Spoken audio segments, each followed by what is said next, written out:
In Ek Villain Returns, John Abraham plays a character named Bhairav who has two jobs.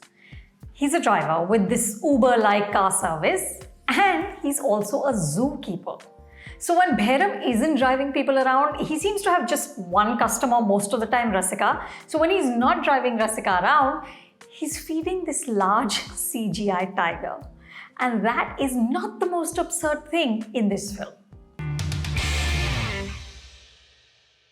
8 years ago, Mohit Suri, allegedly inspired by the Korean film I Saw the Devil, created a deeply misogynistic but genuinely creepy tale about a serial killer. Rakesh Mahadkar, a seemingly meek and ineffectual man, dealt with his frustration and anxieties by killing women.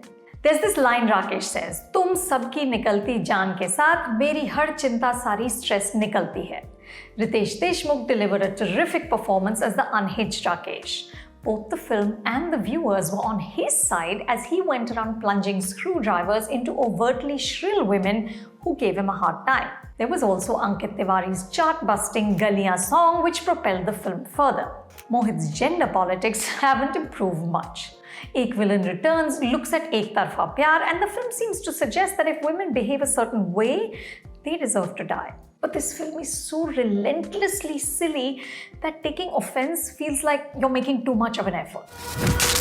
Hero की यही तो है कमजोरी, उसके लिए हीरोगिरी है जरूर। मैं हीरो नहीं, मैं हूँ इस लव स्टोरी का villain.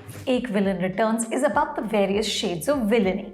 All the characters, Bhairav, Rasika, Arvi and Gautam, do bad things. These range from multiple murders to furthering your own career by ruining someone else's to gate crashing an ex's wedding and humiliating them in front of the guests.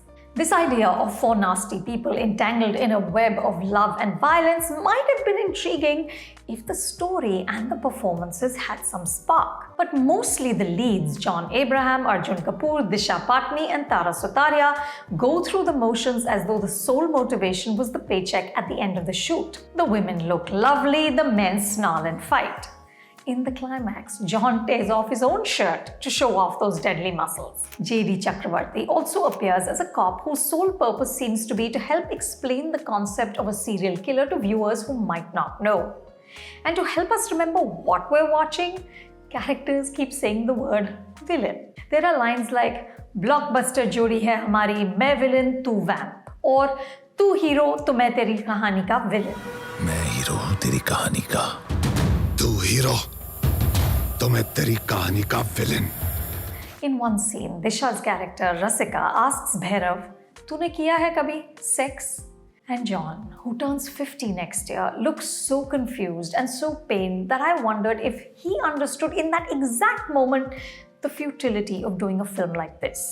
The preposterous plot is held together by love ballads, none of which match the plaintive, lilting Galiyan. A version of that song also features in the film.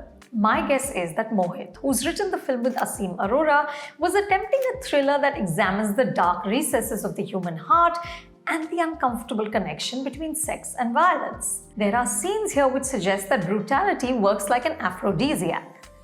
But this could just be me trying to project some design onto a film that is defiantly incoherent. मार दूंगा सबको या खुद मर जाऊंगा। मारने पर मैं उठता रहूंगा आखिरी सांस तक। The final frontier of foolishness is breached in the climax. I won't spoil it for you, but it pushes the film firmly into the so bad that it's good territory. So once again, I must go back to American film critic Gene Siskel's immortal line. Is this film more interesting than a documentary of the same actors having lunch?